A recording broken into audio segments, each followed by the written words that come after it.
Mesdames et messieurs, si vous avez quelques précisions à ajouter, vas-y. Enfin, je ne vais pas faire de liste. D'ailleurs, ce rôle, je me l'attribue comme ça, je le prends. On ne va pas demander. C'était prévu.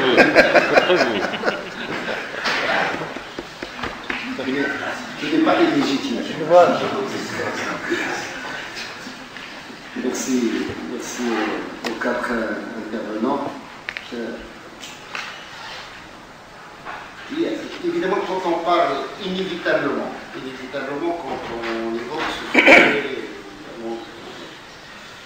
de l'économie, des entrepreneurs, des hommes d'affaires, il y a un mot qui revient de façon récurrente et inévitable, la rente. Et je voudrais verser, je voudrais intervenir dans la main sur cette question pour constater que l'histoire du développement économique est une histoire de distribution de la rente.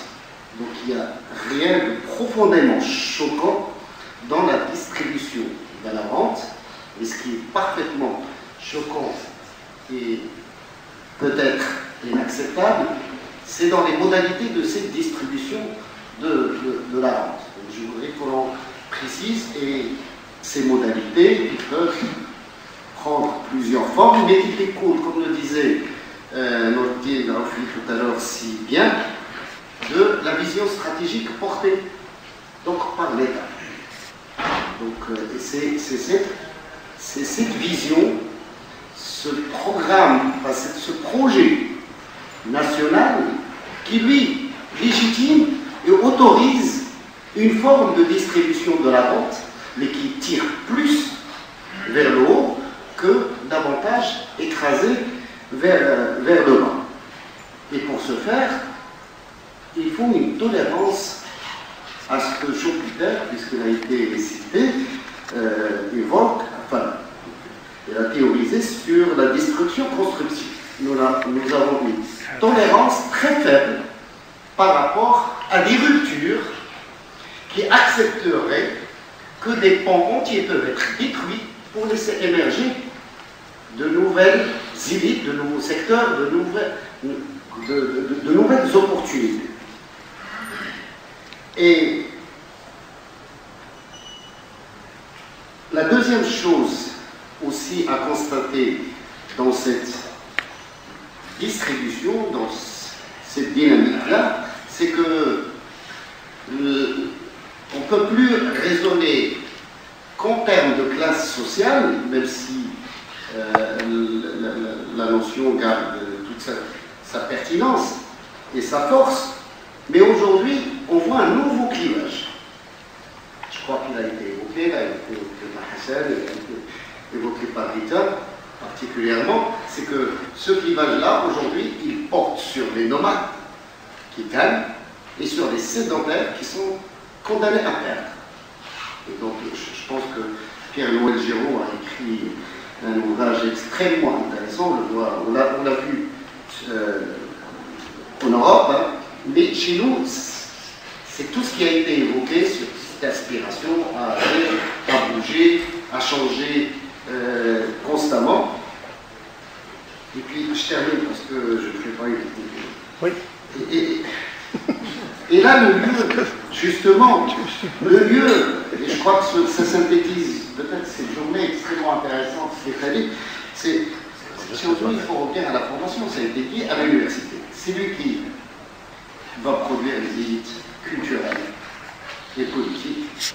Et aujourd'hui, il n'y aura pas d'entreprise qui fera le développement s'il ne sort pas elle-même de cette université et que cette université soit capable de nous fabriquer une nouvelle race d'entrepreneurs totalement inclus pour en finir avec ces problèmes d'endogamie dont parlait Nordine encore. Et merci. Merci. Est-ce qu'il y a d'autres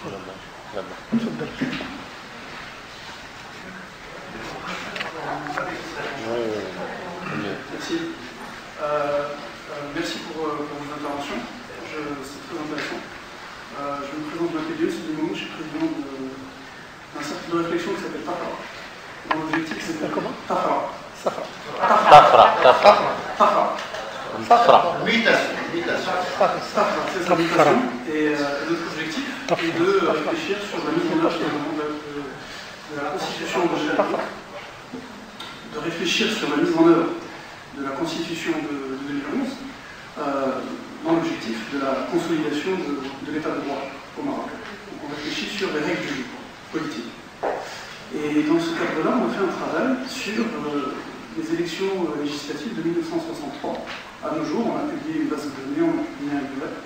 On a également publié un travail sur l'idée de constitution au Maroc, depuis qu'il y a des gens au Maroc, des élites, pour reprendre la terminologie d'aujourd'hui, qui proposent des textes et qui font le constat de ce qu'il faudrait comme institution pour le Maroc, depuis 1901. Les textes que nous avons, c'est 1901. Donc, après vous avoir écouté, je pense qu'il y a énormément de choses très intéressantes qui ont été dites. Moi, j'ai envie de revenir sur trois d'entre elles. En réalité, j'ai envie de revenir sur beaucoup plus de choses. On va en discuter, mais je crois que je vais avoir un temps limité, donc je vais essayer d'en parler. On peut en discuter après. La première chose que je voudrais dire, c'est sur la participation politique. Effectivement, il y a beaucoup de... aujourd'hui, on sent que la plupart des gens, notamment parmi ce qu'on a appelé ici les élites, n'ont pas envie de se confronter au suffrage universel, n'ont pas envie d'entrer dans les partis politiques. Moi, je voudrais vous donner des chiffres, et je voudrais donner une tentative d'explication.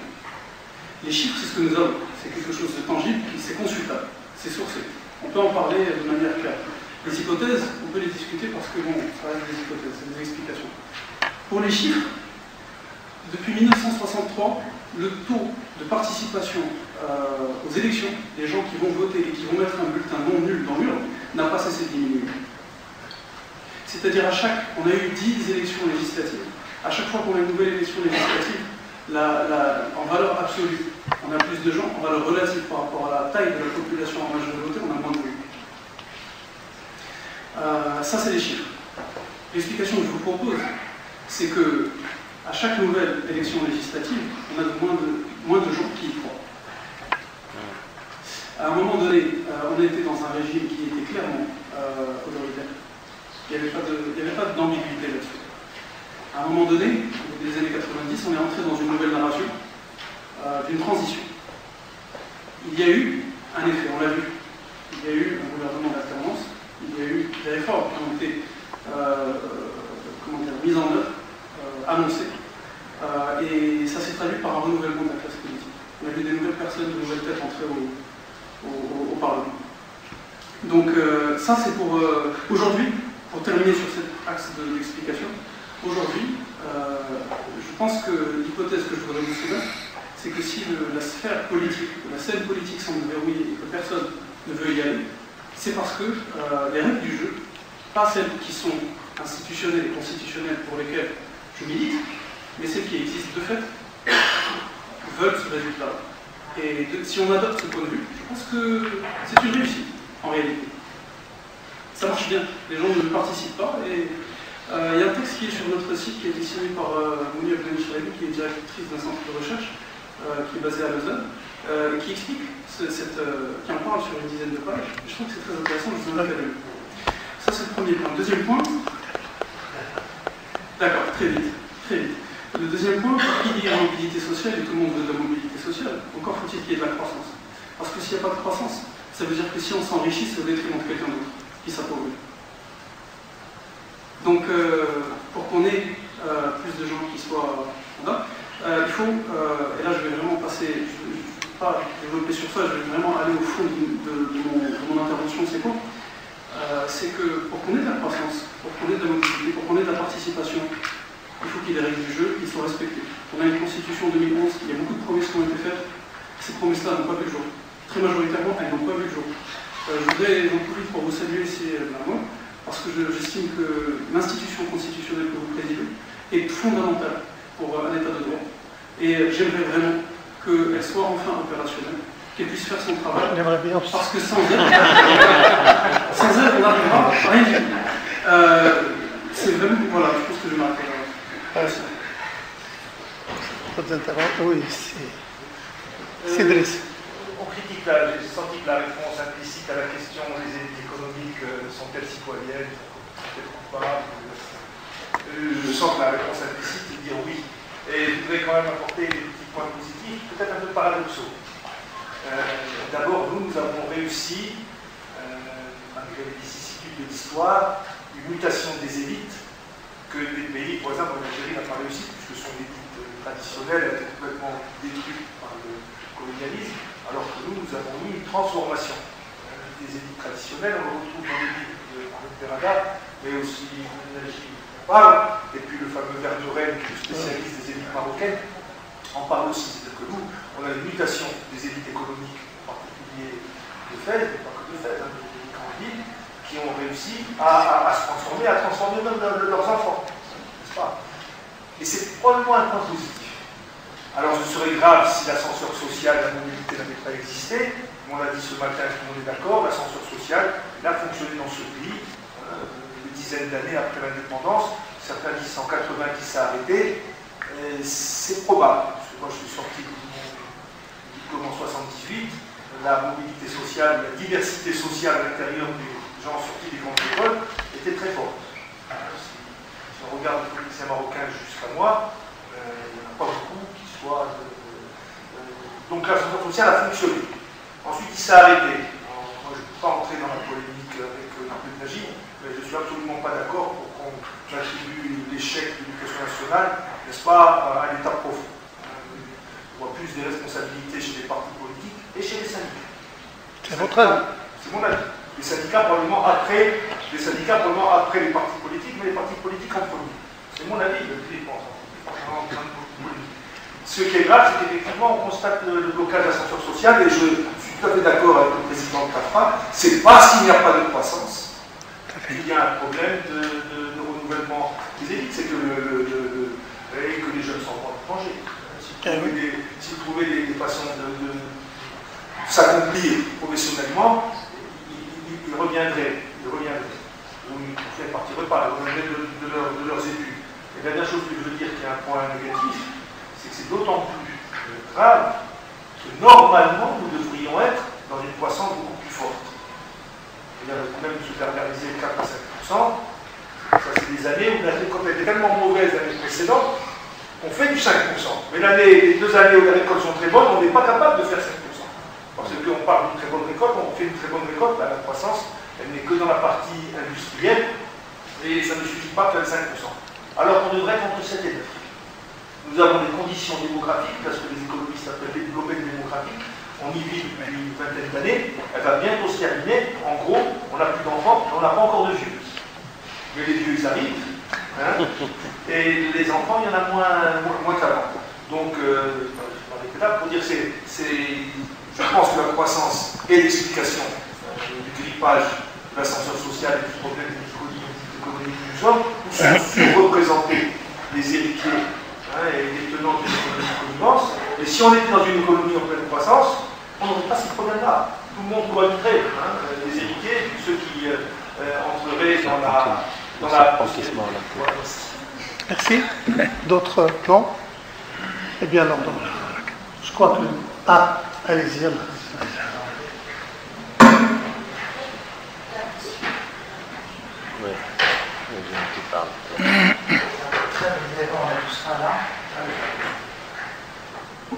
Très brièvement, on a tous faim. Je vais essayer d'aller directement au but. Il y a peut-être 3 points qui ont été évoqués par les intervenants, par les panélistes, sur lesquels je dois revenir. Le premier, c'est l'état de droit. Le deuxième, la valeur ajoutée. Et le troisièmement, la mixité sociale. Pour l'état de droit, alors il y a beaucoup d'hommes d'affaires. La situation aujourd'hui au Maroc est probablement en demi-teinte comparativement aux autres pays. Ça dépend comment on a envie de voir la chose.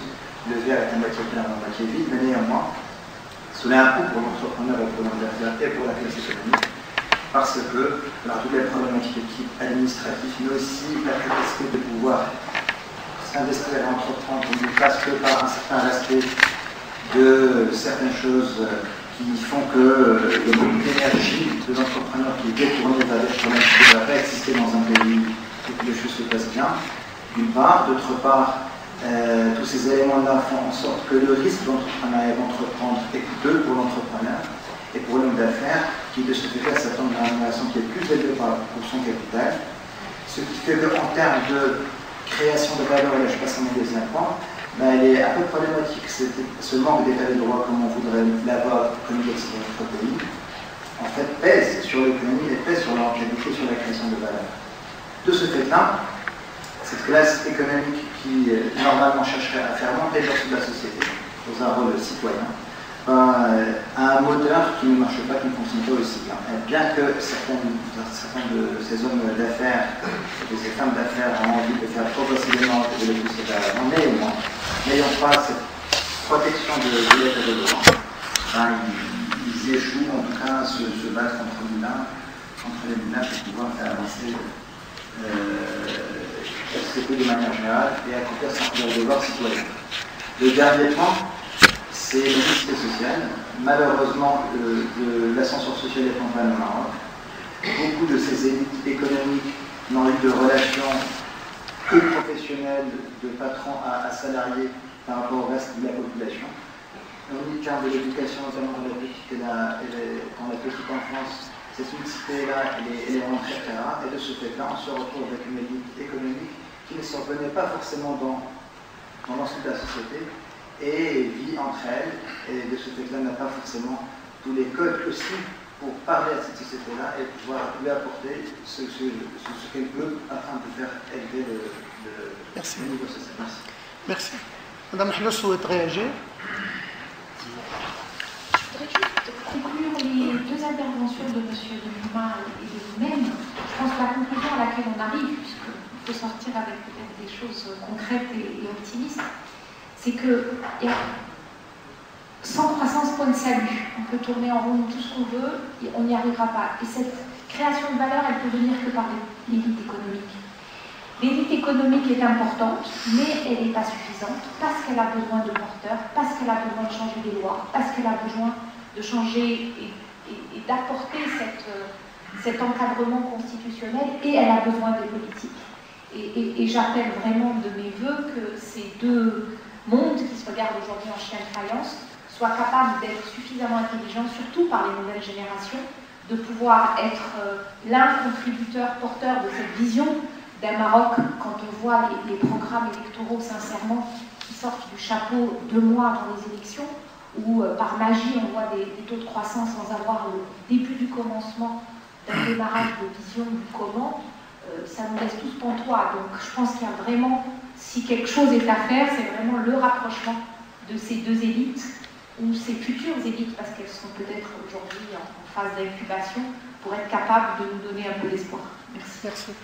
Bien.